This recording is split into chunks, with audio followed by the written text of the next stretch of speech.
Well, it's Friday evening, 5:30, and this is when I'm going to start work. Because the evenings are long, today is the 9th of July, and it doesn't get dark till about 9:30 or maybe a bit later, so I will do my pruning when all the staff have left the nursery and I have all the time to just fiddle around and look at trees, decide on how to change different shapes of trees. So this past week I've been working on a lot of my old neglected maples. We have so many trees that sometimes they go bad and they need reshaping or restyling. So this is what I'm going to do. And of course, knowing me, most of my maples are on the large size. And I'm going to now bring one or two quite interesting trees for you to see. Now let me just walk around the nursery and show you what I've got. So I will take you around. This is another tall one that I've just tidied up.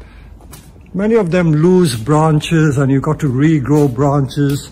So that's all part of the fun. There's a kabudachi that I've just worked on. Like I always say, I do work on it and then I suddenly realize that, oh gosh, I should have shown you what I'm doing, you know, rather than just do it myself.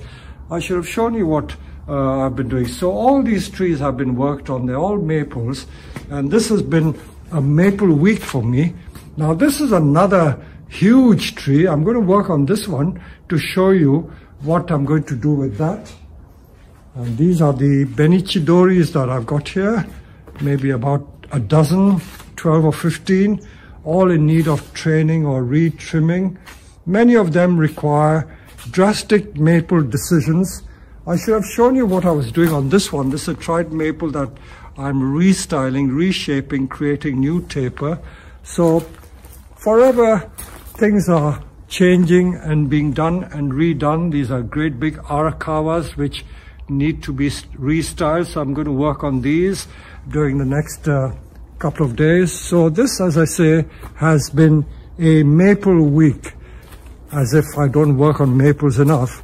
There's always more maples to work on. There are some very interesting ones that require very drastic and critical decisions. So we're going to work on those as well. So let me now start on that big one that I was showing you. And I'm now going to carry that to the turntable. These are pretty heavy trees. I think that these trees are about 40 kilos. I can still lift 40 kilos on my own and I will work on it. Now, let's go to the workbench. So let's look at this maple. This is what they call a kabudachi or clump style maple. This is quite an old maple.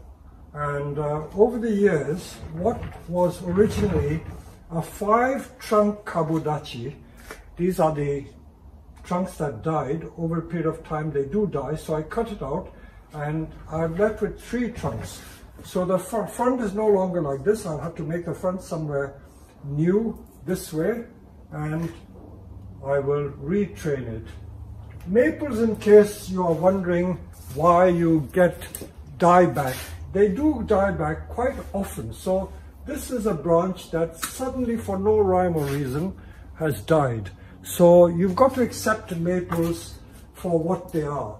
They have this habit of losing branches almost suddenly. You can't explain it and you've just got to accept it. Now this is another one. This branch has died, so I'm going to get rid of it. I cut it hard back to the trunk so that it will callus well. And this is another one which has died over there. And this has also died. So you can see what a lot of dieback there is. So if you get dieback on your maples, don't blame yourself. Blame the tree.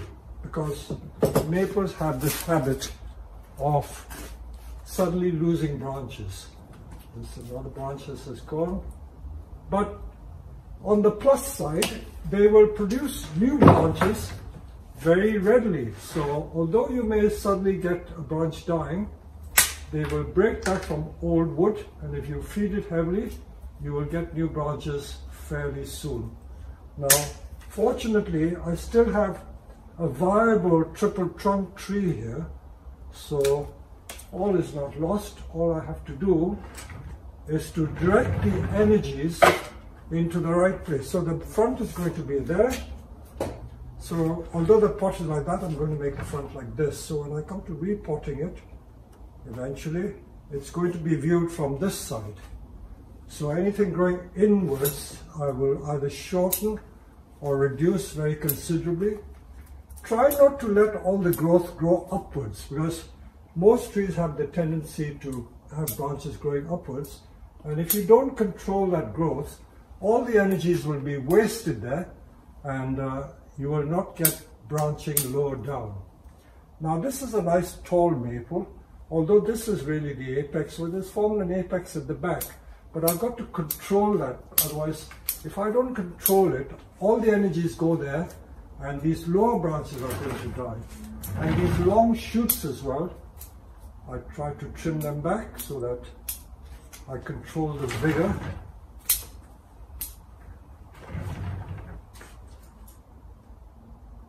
This is very vigorous. Okay, there's a clutch of branches there, and I think I should control the vigor of this as well. Hopefully by doing this it'll force it to bud back further down.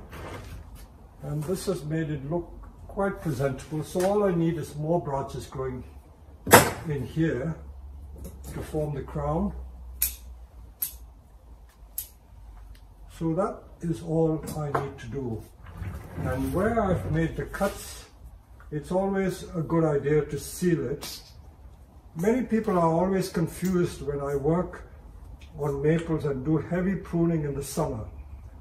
I always say that if you prune heavily in the summer on maples, they callus very quickly, so it is okay to prune. I prune, in fact, a lot of my garden trees throughout the summer, and I've always done that with great success. So it's a fallacy that you should prune maples only in winter. That's not so. In fact, I never prune my maples in the winter. So this is going to be the front of the tree, can you see? Like that. So that's the view of the triple trunk. That one is a bit long. That one I can reduce even more. Get some of the energies going back. And now I will control the growth like this. And I'm going to feed it heavily. You can use any type of fertilizer. This one has been fed during the year. I use all sorts of different fertilizers. This is an organic fertilizer, fish meal and chicken manure, and some inorganic fertilizer as well. So this one is done, and I'm going to bring another one.